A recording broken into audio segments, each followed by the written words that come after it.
We are looking at how to pronounce this word, as well as how to say more interesting and often confusing food names and some of the most mispronounced French cooking terms too, so make sure to stay tuned for those. How do you say this?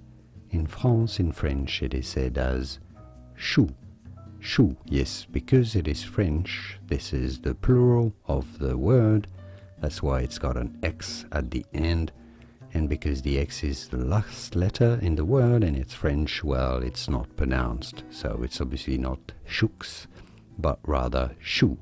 It'd be fine, and it's generally said in English to say it as choux. Choux. Pretty straightforward once you know. Choux as in choux pastry, for example. More videos here on how to pronounce more interesting food names from France and beyond, whose pronunciations aren't always obvious. Many get them wrong. Do you know how to pronounce those? You will after watching this. I'll see you there to learn more. Thanks for watching.